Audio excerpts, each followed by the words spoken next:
Hi hello friends, ಎಲ್ಲರಿಗೂ ನಮಸ್ಕಾರ. Welcome back to my channel.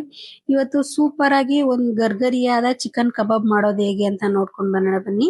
ಹೋಟೆಲಲ್ಲಿ ತಿಂದಷ್ಟೇ ಜ್ಯೂಸಿ ಆ್ಯಂಡ್ ಟೇಸ್ಟಿಯಾಗಿ ಮನೇಲೇ ಹೇಗೆ ಮಾಡ್ಬೋದು ಆ್ಯಂಡ್ ಅದು ಚಟಾಪಟ್ ಅಂತ ಒಂದು 20 ಮಿನಿಟ್ಸ್ ಒಳಗಡೆ ಮಾಡ್ಕೋಬೋದು. ಹೇಗೆ ಮಾಡೋದು ಅಂತ ನೋಡ್ಕೊಂಡು ಬರೋಣ ಬನ್ನಿ. ಕೊನೆವರೆಗೂ ವಿಡಿಯೋ ನೋಡಿ ಸ್ಕಿಪ್ ಮಾಡಬೇಡಿ.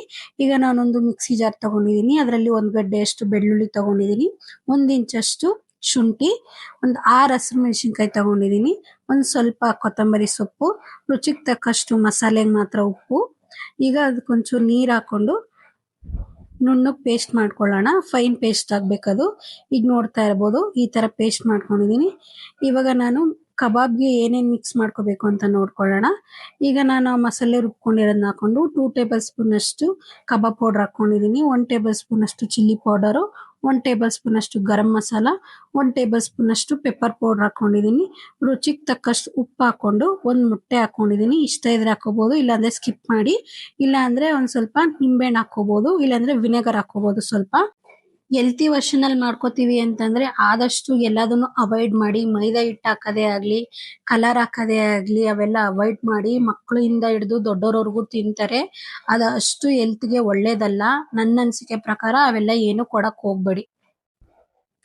ಮಸಾಲೆ ಎಲ್ಲ ಮಿಕ್ಸ್ ಮಾಡ್ಕೊಂಡಾದ್ಮೇಲೆ ನಾನಿಲ್ಲಿ ಚಿಕನ್ ಆ್ಯಡ್ ಮಾಡ್ಕೊತಾ ಇದ್ದೀನಿ. ನಾನಿಲ್ಲಿ ತಗೊಂಡಿರೋದು ಚಿಕನ್ ಅರ್ಧ kg.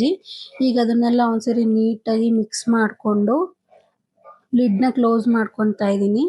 ಒಂದು 10 ರಿಂದ 15 ನಿಮಿಷ ನಾವು ಫ್ರಿಜ್ಜಲ್ಲಿ ಎತ್ತಿಡೋಣ.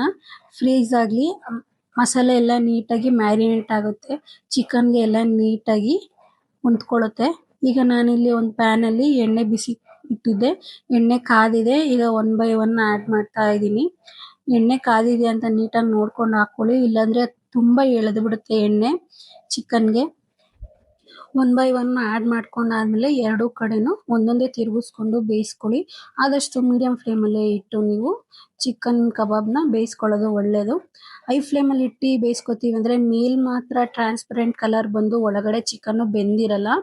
ಮಕ್ಕಳಿಗೆಲ್ಲ ಕೊಡೋದ್ರಿಂದ ನೀವು ಮೀಡಿಯಂ ಫ್ಲೇಮಲ್ಲಿ ಇಟ್ಟು ಬೇಯಿಸ್ಕೊಳ್ಳೋದು ತುಂಬ ಒಳ್ಳೆಯದು. ಆದಷ್ಟು ನೀವು ಕಲರ್ ಹಾಕೋದು, ಕಾರ್ನ್ಫ್ಲೋರು, ಮೈದಾ ಹಾಕೋದನ್ನೆಲ್ಲ ಅವಾಯ್ಡ್ ಮಾಡಿ ಈ ಥರ ಕೊಡಿ.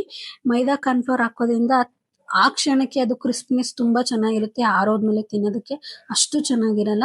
ಬೇಕಾದರೆ ನೀವು ಇದಕ್ಕೆ ಪುದೀನ ಚಟ್ನಿ ಬೇಕಾದರೂ ಮಾಡಿಕೊಂಡು ತಿನ್ಬೋದು, ತುಂಬ ಚೆನ್ನಾಗಿರುತ್ತೆ. ನಾನಿಲ್ಲಿ ಸ್ವಲ್ಪ ಕರ್ಬೇವು ಆ್ಯಡ್ ಮಾಡ್ಕೊತಾ ಇದ್ದೀನಿ. ಆ ಫ್ಲೇವರು ಕ್ರಿಸ್ಪಿನೆಸ್ಸು ತುಂಬ ಚೆನ್ನಾಗಿರುತ್ತೆ.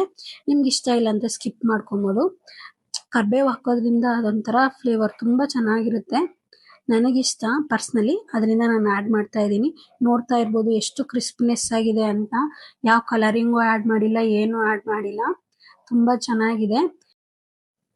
ಒಬ್ಬೊಬ್ಬರು ಒಂದೊಂದು ರೆಸಿಪಿಲಿ ಮಾಡ್ತಾರೆ. ಇದು ನನ್ನ ವರ್ಷನು, ನನಗೆ ಗೊತ್ತಿರೋ ಥರ ನಾನು ಮಾಡಿದ್ದೀನಿ. ಇಷ್ಟ ಆದರೆ ನೀವು ಮನೇಲಿ ಒಂದ್ಸರಿ ಟ್ರೈ ಮಾಡಿ. ನಾನಿವಾಗ ಒಂದು ತಟ್ಟೆಗೆ ಟಿಶ್ಯೂ ಪೇಪರ್ ಹಾಕೊಂಡು 1 ಬೈ 1 ಶಿಫ್ಟ್ ಮಾಡ್ಕೊತಾ ಇದ್ದೀನಿ. ನೀವು ಬೇಕಾದರೆ ಸ್ಟೈನರ್ ಬೇಕಾದ್ರೆ ಹಾಕೊಬೋದು, ಎಣ್ಣೆ ಎಲ್ಲ ನೀಟಾಗಿ ಹೀರ್ಕೊಳ್ಳುತ್ತೆ. ಈಗ ನಾನು ಇದ್ರ ಜೊತೆಗೆ ಒಂದು ಸ್ವಲ್ಪ ನಿಂಬೆಹಣ್ಣು ಹಾಕೊತಾ ಇದ್ದೀನಿ. ನೀವು ಬೇಕಾದರೆ ಸ್ಕಿಪ್ ಮಾಡ್ಕೋಬೋದು. ಸೌತೆಕಾಯಿ ಮತ್ತು ಈರುಳ್ಳಿ ಜೊತೆಗೆ ತುಂಬ ಟೇಸ್ಟಿಯಾಗಿರುತ್ತೆ ಕಾಂಬಿನೇಷನು. ನೋಡ್ತಾ ಇರ್ಬೋದು ಎಷ್ಟು ಜ್ಯೂಸಿಯಾಗಿದೆ ಅಂತ ಕಬಾಬು. ಈ ವಿಡಿಯೋ ನಿಮಗೆ ಇಷ್ಟ ಆಗಿದ್ರೆ ಲೈಕ್ ಮಾಡಿ, ಶೇರ್ ಮಾಡಿ, ಸಬ್ಸ್ಕ್ರೈಬ್ ಮಾಡಿ. Thank you for watching.